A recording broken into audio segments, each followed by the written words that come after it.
just a while, for I see my baby coming, traveling many a mile, traveling many a mile. 407 years ago, our fathers brought forth upon this continent.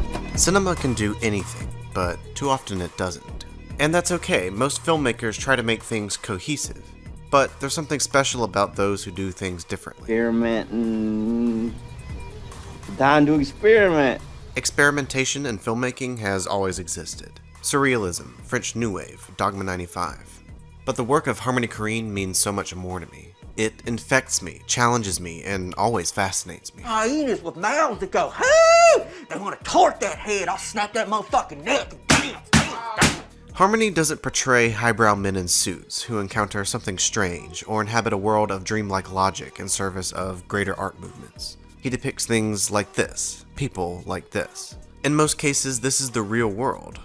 Perhaps it's a world we don't think about very often, a world that if given the proper honesty and time of day, seems more dreamlike than actual surrealism. I've always felt like the environment is also the movie, so Right. it's like it's as much a character as the actual characters. I tend to associate Harmony with John Waters in that respect. And after seeing, no, not seeing, but elegantly suffering happily through trash helpers, well, I'm finally considering fucking a trash can because of him. Celebrating trash, adopting the ugly and misshapen as aesthetic, and creating images that have never existed before. This makes Harmony Korine's characters so captivating. They're unconventional in every sense of the word, but they're also the sole focus. I could care less about narrative. I think story is essential and characters are both essential. Most of the time, the characters are bored. People reveal themselves when there's nothing to do, when there's no dragon to slay. The entire town of Gummo feels so economically and educationally ravished that all of their actions, killing cats just to afford milkshakes, expressing frustration by wrestling a chair, is an extension of boredom. The trash humpers are such nihilists that they spend their day vandalizing or encountering other people. Is to savagely fornicate trash! Suck it, don't fuck it! The last half of Spring Breakers loses me a little because it suddenly develops a plot, when the first half was completely motivated by the shallow boredom of college life. It's okay to be lost at some Right, points, and yeah. that things don't always have a beginning, a middle, and an end. Harmony is a nonlinear storyteller. Time can slow down, jump forward a bit,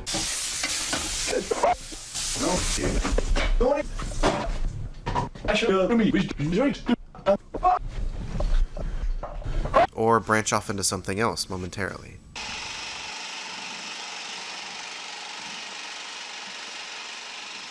To me, it feels like a documentary, gathering emotional or sensory information, watching events unfold like memory.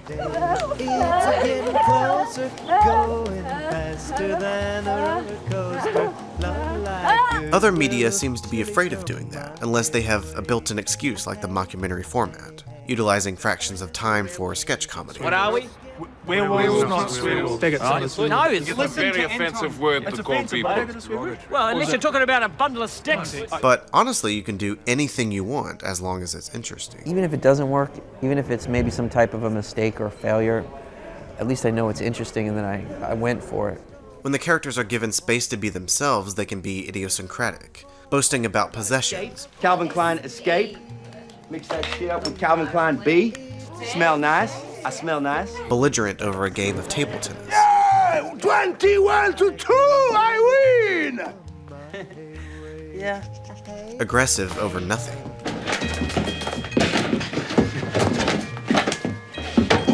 Oh, damn! and this is where it's advantageous to use real people over actors. The non-actors aren't trying to occupy a role they don't belong to, they are themselves. And I'd go into the clothing store with a hidden camera, and nobody else in the shop would know that we were filming. So I'm just interacting with these people that are just being totally, completely natural, just being humans. I think Harmony Korine has a talent for finding people, and more importantly, building his movies around them. There was this van that was parked in the back of the parking lot under a light, and then these two kind of guys came out, and Val started talking to him. We kind of made a little scene happen, but it turns out that they both are homeless. And beyond behavior, it excites me to see faces outside of the same Hollywood stock of models. To hear specific dialects and cadences that don't fit the mold. You know, it was hard to do when you something like that tempting in front of you, as pretty as this woman was and good looking as she was. I wish mainstream films would adopt more unusual looking people, or at the very least transform actors into this. Poetry, emotion, big booties, and money falling, y'all. Or give them references for this. What are you doing? What are you doing? What are you doing? Answer me. I got you. Don't do move. Sit down, have a cup of tea. Harmony's actors exhibit a boldness, a willingness to try, a commitment to being fearless. And the writing and performances become symbiotic. Gone to jail. Most of them dead now. I'm the last one standing. Say, I don't know what it is. We just got it in our blood. Say, it just feels good. Say, I can't explain it. But this, to me, is the American dream. It ain't about being no president. It ain't level. Yeah. Right. It ain't about being no president. Okay. It ain't okay? Hey, y'all. Those are my brothers and sisters. They dead. They in jail. I'm the last one. I don't know what it is. We just bad. It's just in our blood. But I don't care. I feel good when I do the wrong thing. Look at this. You got money. This is the dream, y'all. Some kids, they want to be president. They think that's the American dream. They want to be doctors. They want families. I don't give a fuck about all that. I just care about money. So hopefully you remember something about the movie after you see it. Memory is important to me. I think sound design lends itself most to recollection in experimental cinema.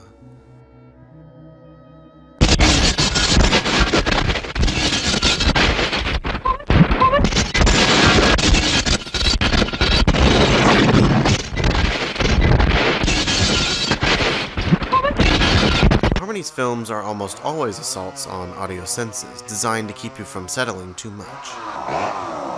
Guns cocking, tap dancing, falling out of a plane, a deaf couple arguing, Michael Jackson's thrusting, death metal, smashing things, whatever this is.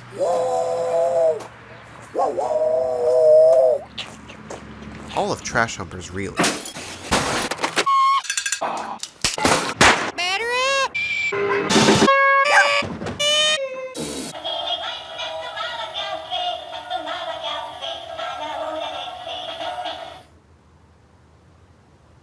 Sure, the visual language imparts a lot of texture, but what do you get from watching this scene muted?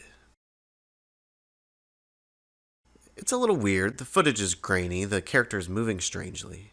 Now with the sound on.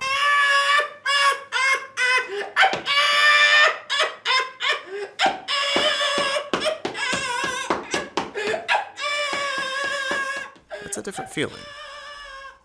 The sounds also stick in my brain because of how often Harmony uses repetition. Leave me so that I may remain in peace. So Bubs stings. I want a mustache, damn it. I want a mustache, damn it. I want a mustache, damn it. Look at my shit. Look at my shit. Look at my shit. Look at my shit. Make it, don't take it. Make it, don't fake it. Make it, don't take it. Make it, don't fake it. Shit, y'all, I'm out of here. Fuck that. Maybe it doesn't take skill to make weird noises over and over again, but Harmony's sound design isn't just jarring, it's deliberate. Like the use of audio match cuts. Or layering sounds from other scenes.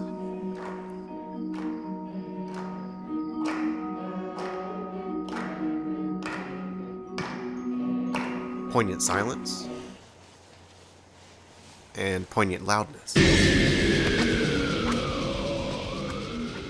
His music is an extension of the world. sound is just as much a character as anything else. When I love my little hen and my hen, she loves me. I'm gonna cherish my hen neath the green bay tree. My little hen goes cluck cluck, little rooster goes cock-a-doodle-doo.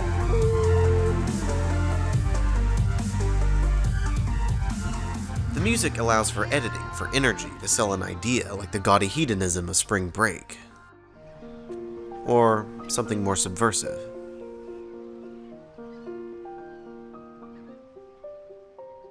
I don't feel like Harmony Korine is seeking anything other than sight and sound. He has tactile images in his head and he puts them on screen.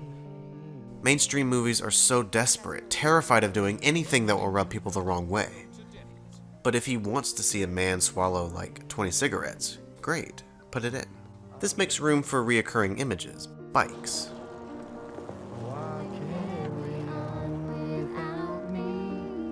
Every time I try to fly, I fall without. Tap. Dad's all taps.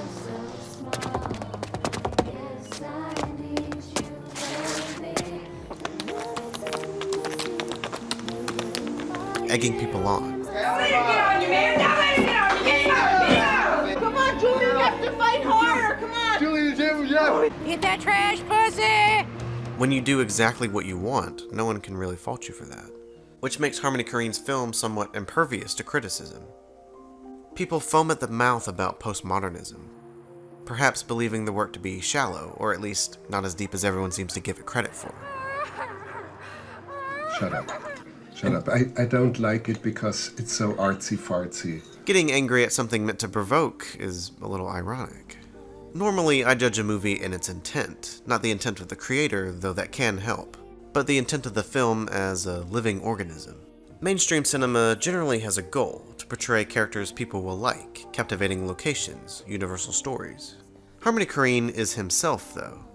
It's kind of amusing that Spring Breakers drew in a crowd of people who didn't know what they were getting into. But Harmony Korine doesn't care if you like his work or not. Whether you like it is irrelevant. He wants a reaction, to leave you with images, impressions. He wants you to feel something, even if it's rage or frustration. For me, there's no right or wrong way to interpret the films. I make films that invite that. And I like this approach to cinema. Too often we get so concerned if a movie is good or bad, but what do we feel?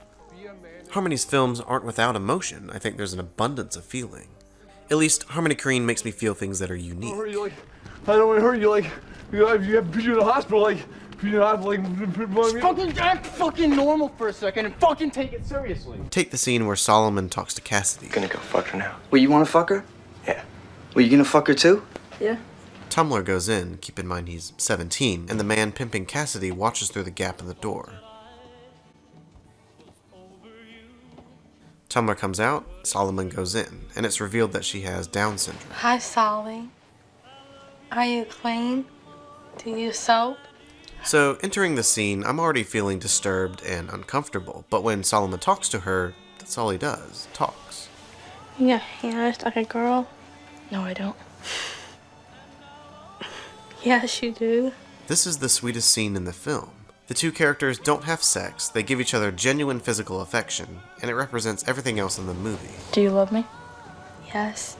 That there are small comforts within a world of misery. They say it's my depression, but what the fuck? I don't fucking know anymore. And I don't know how to reconcile that indescribable feeling. I think the worst reaction to a film is to feel nothing, but Harmony Korine makes that impossible.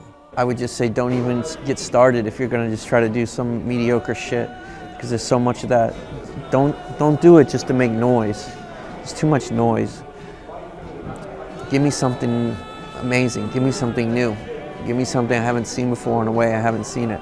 Let me feel something. Give me, find some kind of magic. Go towards something that's inexplicable. Come at it from some other place. But just don't give me the same shit over and over again, because I don't want it.